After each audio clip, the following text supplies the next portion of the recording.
Hey, good morning, everybody. It is so good to see all of you on this beautiful August Sunday. What a joy it is to be able to gather like this. I encourage you to greet each other online, make comments all morning. If you have thoughts, ideas, anything, please share with each other as you would if you were in person together, because that's how our community can remain strong, how we can learn from each other and grow. So may God bless this time that we have together. I want to tell you, I had the most extraordinary experience this week. Our friends who share our building with us, who are housemates for us now, House of Christ Assembly held a sixth anniversary revival all weekend. I was only able to be here Thursday night, but they had asked me to preach. And I have to tell you, their worship is so different and diverse and loud and demonstrative and beautiful and sincere. And oh man, I just felt alive preaching to this crowd of such different and beautiful people.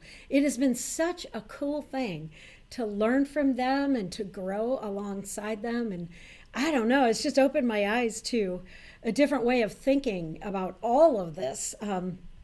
I wonder if you've had experiences like that where you've been able to interact with people, hi you guys, people from other cultures, and how eye-opening and mind-opening it is to be able to learn how they perceive the world. You know, the amazing thing about it is the House of Christ Assembly congregation has experienced tremendous loss. Like what we lost as average white people during COVID is not quite the same as immigrants. And I mean, it's already hard. And what they lost was so much. And so it is so important for us to remember and to continue to share this good news that God's Spirit never fails, no matter what loss.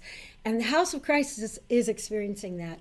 And we are experiencing that too at Coon Rapids UMC. And I hope you are experiencing the reality that God's Spirit never fails, no matter what we go through, no matter what we endure, and no matter how differently we approach this whole thing called Christianity and faith. The diversity of God's creation is incredible and very beautiful.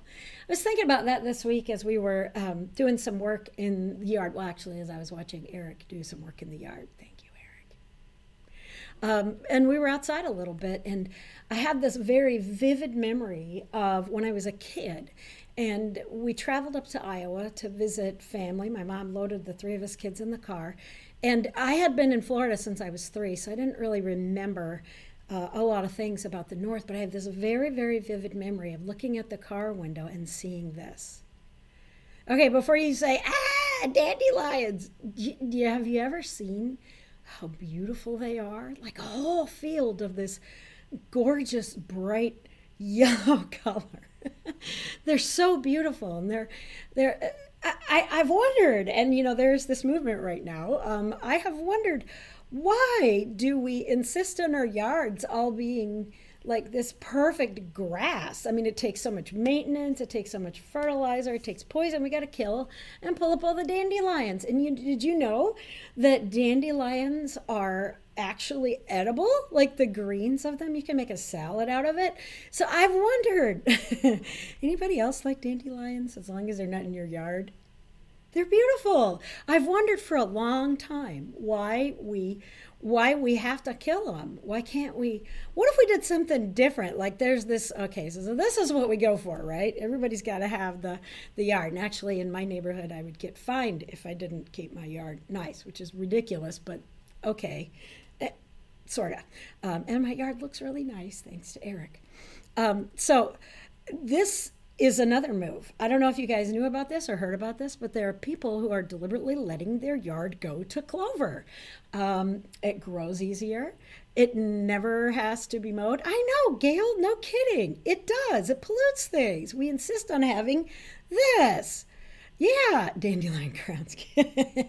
I I never did that. Growing up in the South, we didn't have dandelion fields in Florida. I don't know if you knew that, but I never saw them. It was just this new experience.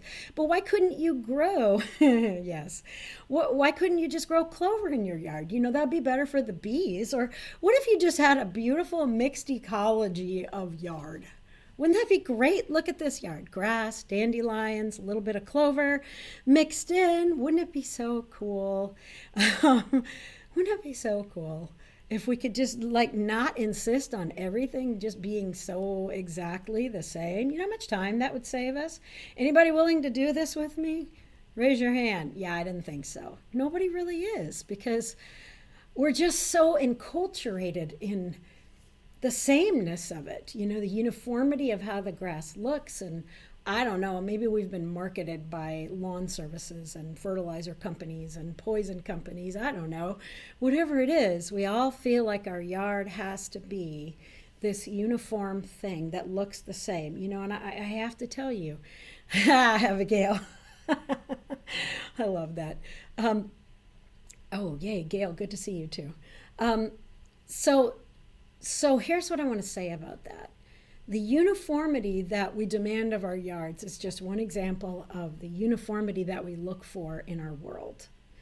We look for people to behave the same, act the same, look the same. We don't think we do, but we do. We have some inherent biases that lead us to wanting people to be like us, similar. There's something about if someone is just like us, then that affirms that we're okay, And so when we talk about diversity, it's an anxiety-producing thing for a lot of people, because we want that uniformity. There's a part of us that wants to feel like we are normal, that everyone is normal in some way. I have to tell you, though, that is working against us as Christians right now in this world. You have to be aware of this, but the diversity of what people believe who say they are Christian now is incredible. It's incredible. And it's getting louder, So if you thought you were, maybe on this side of the Christian spectrum of beliefs, or on this side, that has done this, Do you know what I'm saying? The diversity of what Christian is. And here's the unfortunate part, is there are people all along the spectrum of beliefs of Christianity who insist that their way is the right and proper way, the fully groomed yard, and that if you want to be a Christian, you got to fit into their landscape. You follow me? And here's the really sad part. There are a whole bunch of people out there in this world who are totally rejecting all of Christianity, God, because of those that insist that we all fit into their landscape of how it's supposed to be. They've got their congregation that does it all properly and looks just like, you all know the look, right, of most pastors. They have really great hair. They're men. Really great hair, and it's got a lot of hairspray, and or if they're young and hip, they're usually young, hip, male, and bald, right? And the look of worship leaders, and the look of women in the, the big rock and roll churches, the mega churches. They all wear jean jackets. Anyway, the hair, there's a uniformity about it. There's a uniformity about the language of it too, and the action of it. And so there are people that are completely rejecting Christianity because of how some people insist on uniformity. Are you following me on this?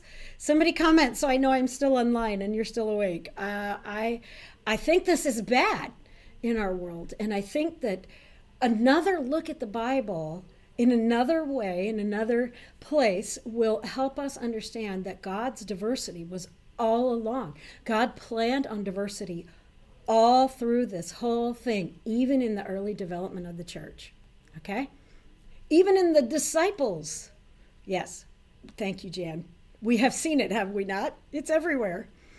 Even in the early disciples, in the movement of God's Spirit at Pentecost and around, God has planned on people being different and working with that, working with diversity rather than demanding uniformity. There's a difference between uniformity and unity.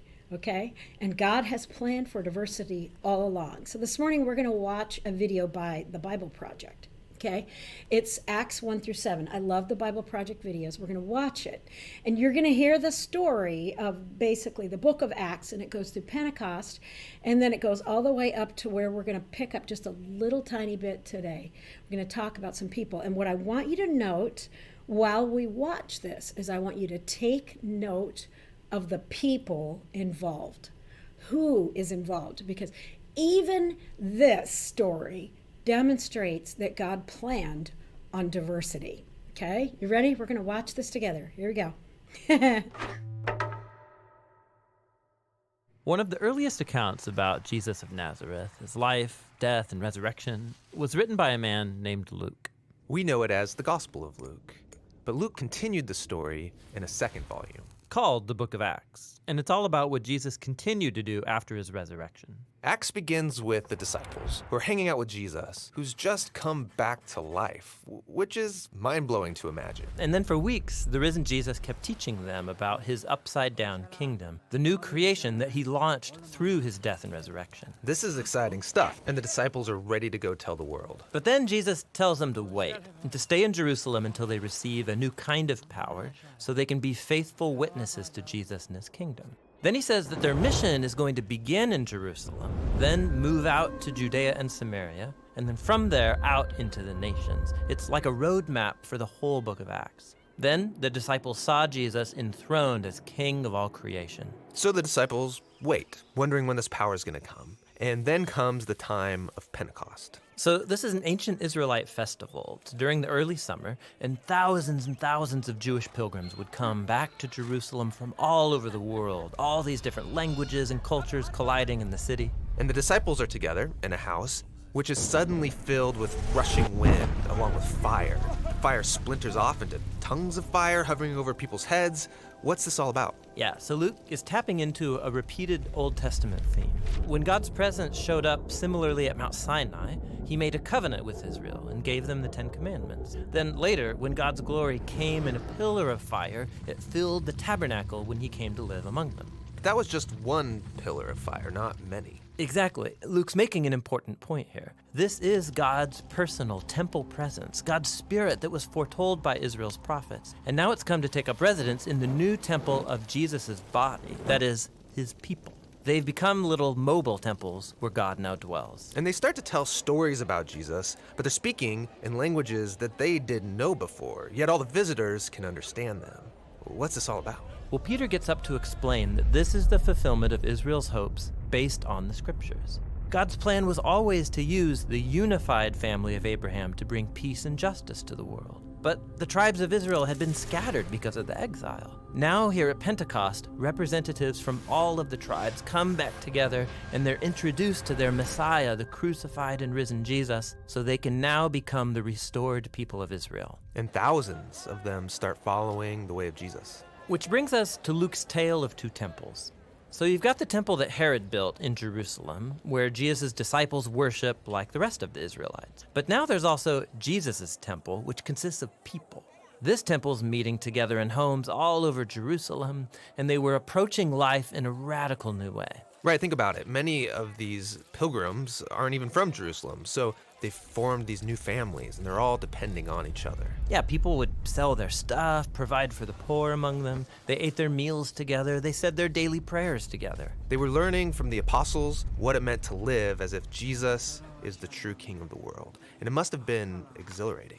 But it wasn't all fun and games. Being God's temple is serious business, just like in the Old Testament. So you might know about that strange story in the book of Leviticus about two priests who disrespect God in the temple and then suddenly die. Well, Luke includes here a similar story of two disciples who dishonor God's spirit in this new temple, and they suffer a similar fate. So there's corruption in the community. But the bigger problem is coming from the outside. Yeah, from the other temple. Its leaders are threatened by this new messianic movement, and so they arrest the apostles, they try to stop them. And this brings us to the final story in the Jerusalem section of Acts. We're introduced to a new disciple, Stephen. Oh yeah, Stephen. He's on fire. He steps up as a leader among the disciples to serve the poor, and he would go to the temple courts to teach people about the way of Jesus. So the temple leaders arrest Stephen, and they find false witnesses to accuse him of dishonoring Moses and of being a terrorist who's threatening the temple. In response, Stephen gives this powerful speech about how predictable this whole situation was. Yeah, he retells the whole Old Testament story,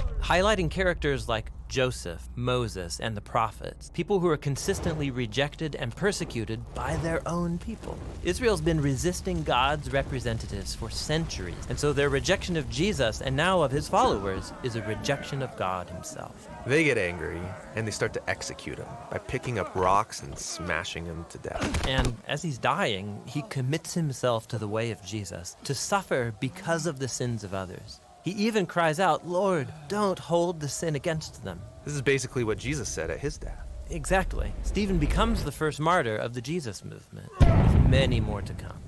But this persecution contains seeds of hope, which is why Luke introduces us to a new character here, a religious leader named Saul. He stands over Stephen's dead body and even approves of the whole thing. Wait, Saul, you mean the man who becomes the Apostle Paul? Yes, Luke is showing how even this tragic murder can't stop Jesus' kingdom. And so many persecuted disciples scatter out of Jerusalem, and just as Jesus said, they head into Judea and Samaria. Now, the story of what happens there, that's what the next section of Acts is all about.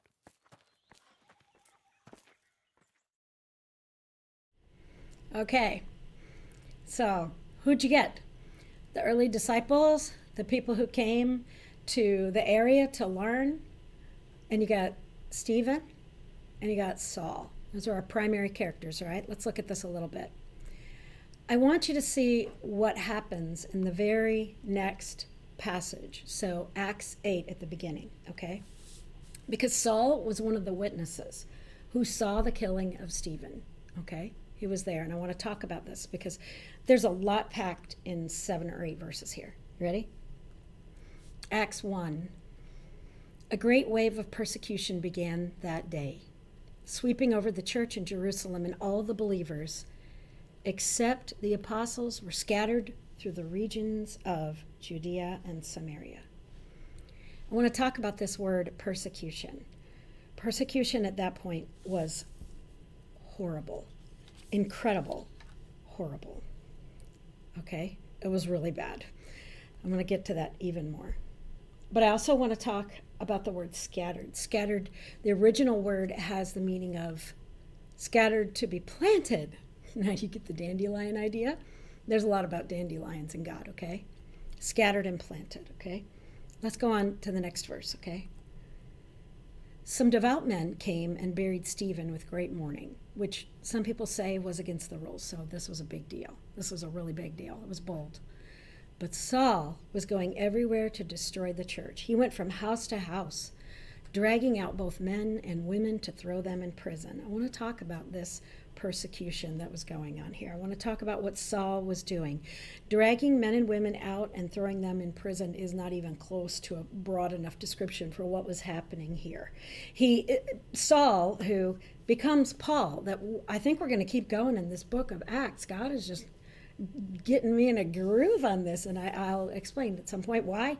But Saul, who becomes Paul later, talks about how he persecuted the church, and it's absolutely horrible. He used the word zeal in Philippians 3:6. Zeal is a word that means in the Bible, the original word for that from where it came from means to be hot, to be boiled, to be fervent. So, I mean, he was really, really angry and hateful towards people who were following Jesus. And then eventually he becomes somebody who is like sold out for Jesus and like starts churches everywhere. But I want to talk about this idea of it. You know, David Guzik writes about him. He says that some people are reluctant persecutors, but Saul wasn't. He took pleasure in attacking Christians. And the word for his activities, according to David Williams from the NIV Bible Commentary, okay, he says, devastation caused by an army or a wild beast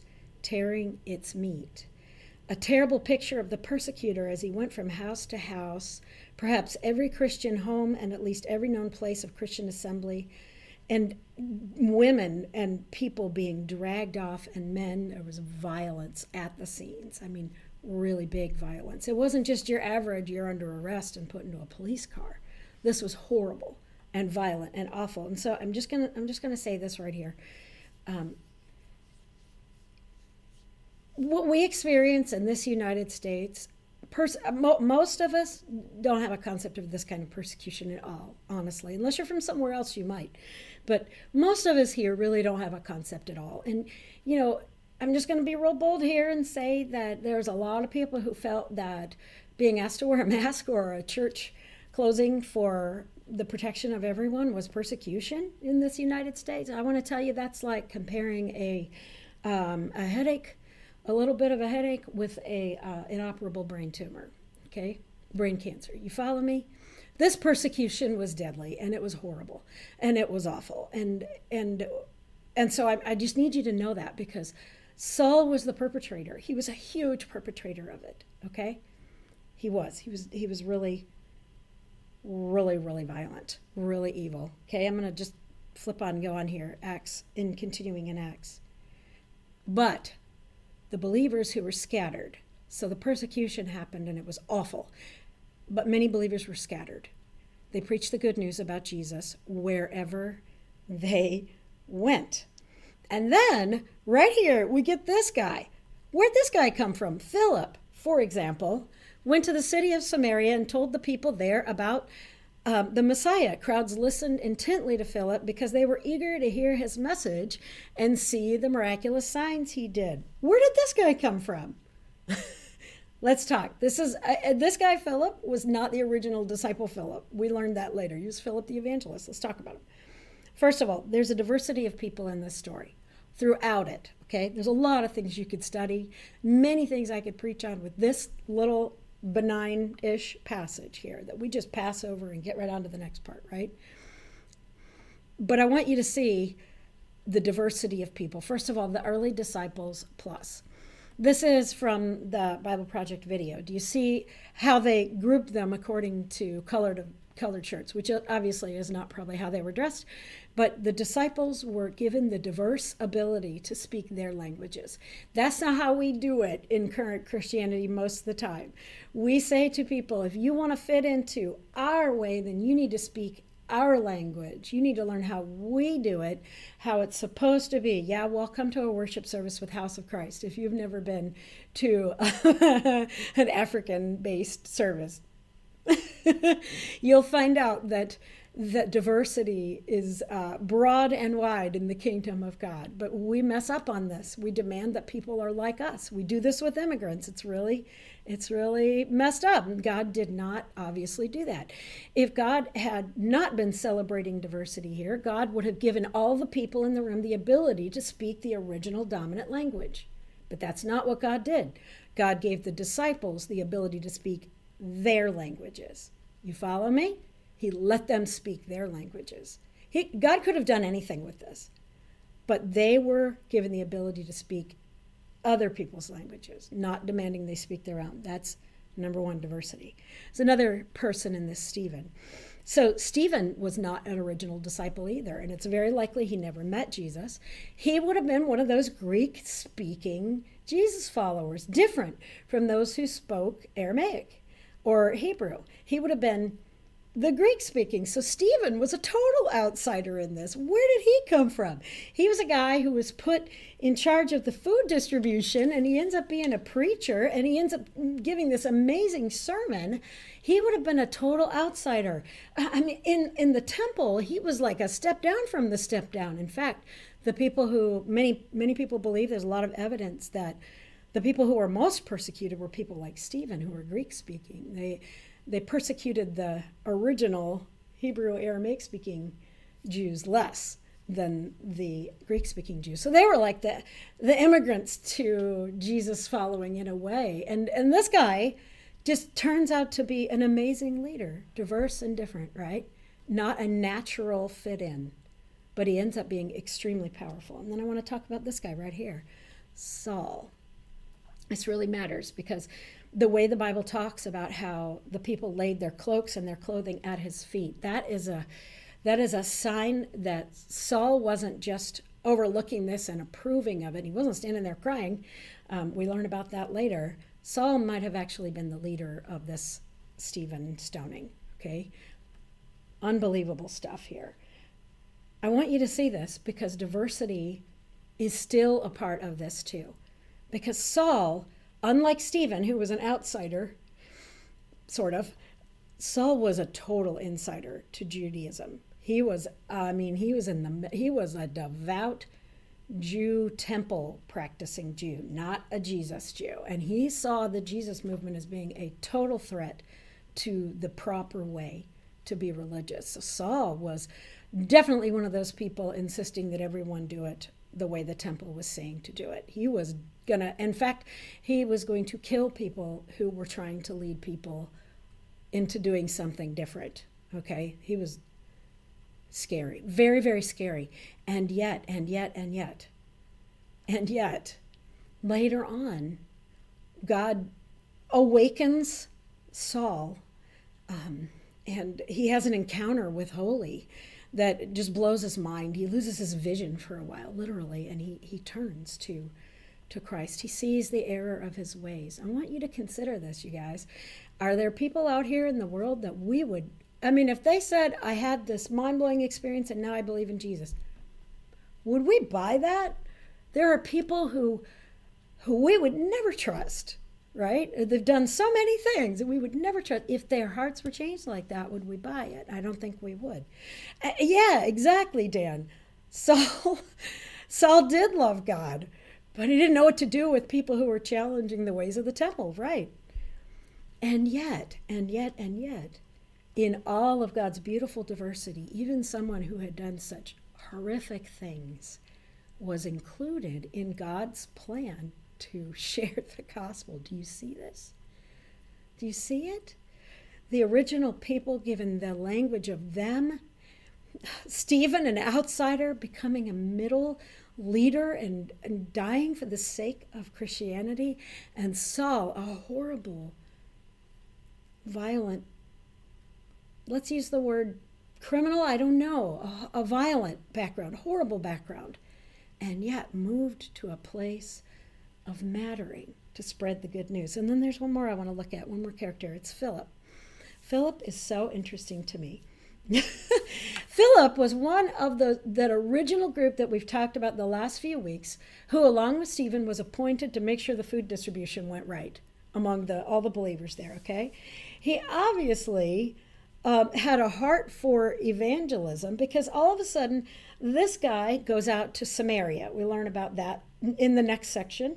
And then after the church in Samaria was started, he was used to bring the gospel to another guy, an Ethiopian eunuch, which we'll also talk about in the coming weeks, and then an Ethiopian queen.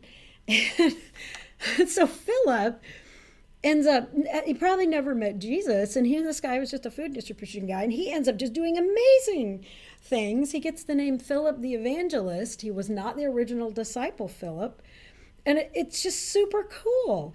Later on, Paul and Luke ended up staying in Philip's home in Caesarea in Acts 21, 8 through 9. It's super cool. And Philip had 4 daughters,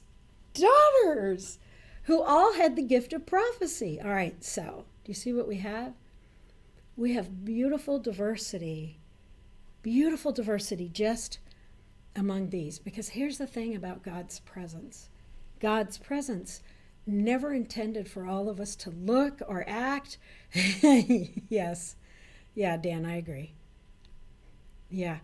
Jan, that's a great question. How could he love God and act like that? He thought he was doing what God wanted him to do. Yeah, you know what? That happens a lot in this culture. It's very, very confusing. Got to be very careful. It's a great question, great answer. God's presence doesn't demand our unity. God's presence celebrates our diversity.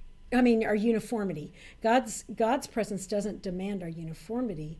God's presence celebrates our diversity. We become these mini mobile temples of God with who we are as a person.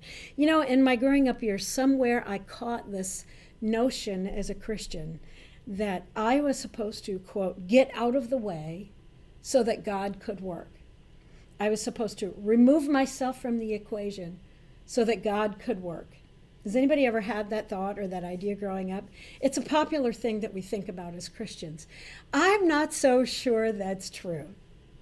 I think God made me and God made you, and I'm not supposed to get out of the way, really, and I'm not supposed to set everything that I am aside. What I am supposed to do is resign everything I am, every gift I have, to God's power, so that God can use the person that God created me and you to be, to do God's work in the world. Do you see what I mean? Our diversity is how we shine. Our different gifts, our different paths, our abilities, our skills, our diversity. God has been working on diverse ways the whole time. The whole time. And so why do we demand uniformity? Think about it, friends. We need to be learning more about this. Thank you, John. Great thing. Thank you, Jan, for being honest in those responses. I want you to think about this for just a minute. We are all called to be seed spreaders. We are all called to be a part of this good news. We don't need our church family or our Christian community to all, yes, Gail, to all look or act or be exactly the same. We don't even need in our building for us all to be the same. We can worship and serve alongside all kinds of people in all kinds of ways because God has always celebrated the diversity of who we are. Remember, friends, no matter who you are and how you're built, I know these are dandelions, and dandelions all do look the same. You are a seed spreader in this world. You are, and so am I. What God wants to do through each one of us and through all of us is beautiful. It's beautiful work. We are constantly in the process of growing beauty and releasing good news, releasing God's generosity in this world, receiving the nutrients we need from our relationship with God and releasing it into the world. And our diversity is not always celebrated. So I want to tell you, friends, I celebrate your diversity.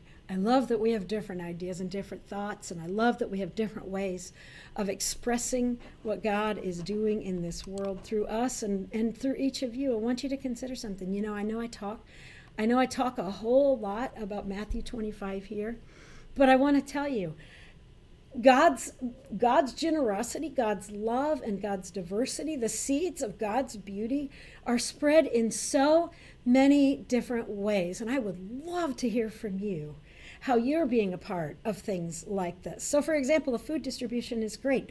Knitting washcloths for a neighbor is great. Noticing a neighbor in need. Caring for someone. Listening to someone's unique story. Providing a safe space for someone who is hurting or in pain. Supporting financially. There are all kinds of ways to do that everywhere in this world. Giving back, paying it forward, whatever it is. The ways, I know dandelions all look the same.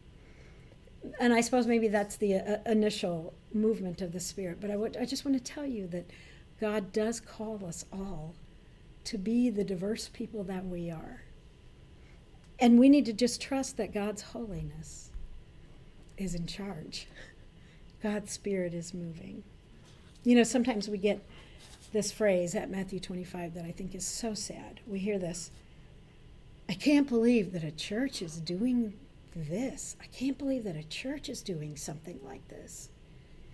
Can I tell you how sad I think that is? Why aren't we known for things like this? Because there's a lot of stuff going on in this world, friends. There's a lot happening out there. I'm hoping you will trust that no matter what you see out there, if you will stay in that space of love and acceptance and grace, if you will get in that space and you will allow God's Spirit to move you, to bother you, empower you, inspire you, all of the above, and change you, then God's kingdom will reign anyway. God's Spirit never fails. It never fails. It works with and through everyone, even Stephen, even Philip, and even Saul. So friends, I hope this has been helpful to you today. If you know somebody who is struggling with the church in particular right now, or with Christianity right now, and this message might help them see that we're not all the same, share it with them. I don't need people to hear me.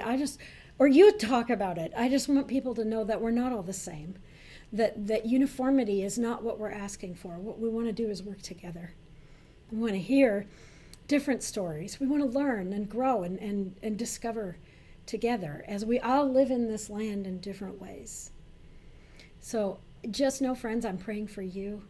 I care about you very deeply, and I hope you are doing well and okay. I encourage you to check in. Remember that God created you in a unique and beautiful way, and you're important to the work of the kingdom. Today we're going to sing a song that we just did like a month ago, but I just can't stay away from it. It was recorded by one of our absolutely beautiful people who is visually impaired, and her name's Tara, along with Joe, our music director, and it's called 10,000 Reasons, and it's this idea that day to day and month to month and year to year, God's faithfulness remains, God's Spirit never fails, and our job is to continue to bless the Lord in all the things that we say and do. So sing it with us.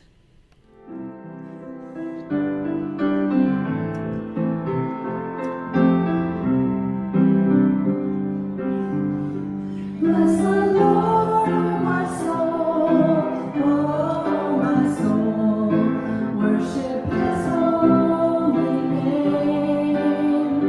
Sing like never before, oh my soul, I'll worship Your holy name.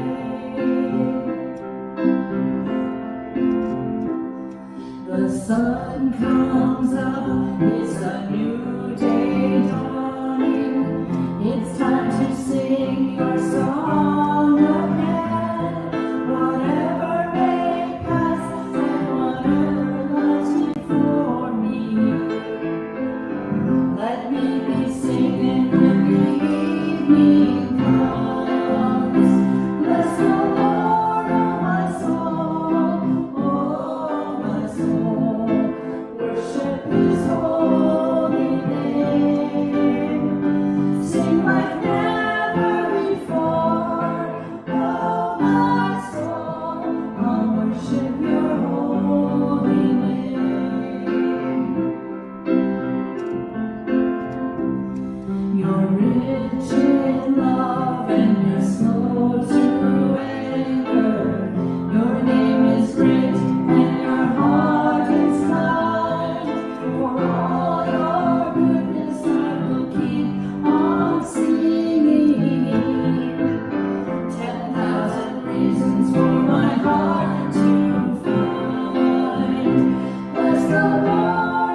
Take care, everybody. I hope you have a great week.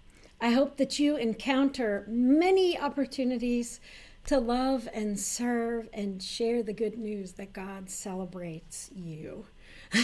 Whoever you're talking to, that you are a beloved, all of you, and all of us are beloved children of God. And we don't have to all look or be the same. In fact, that's the beauty of it all. Take care, everybody. I encourage you to get involved, be a part of an organization that's doing good stuff. Keep growing, keep learning, keep studying, and much, much, much love to all of you. Take care, everybody. I'll see you soon.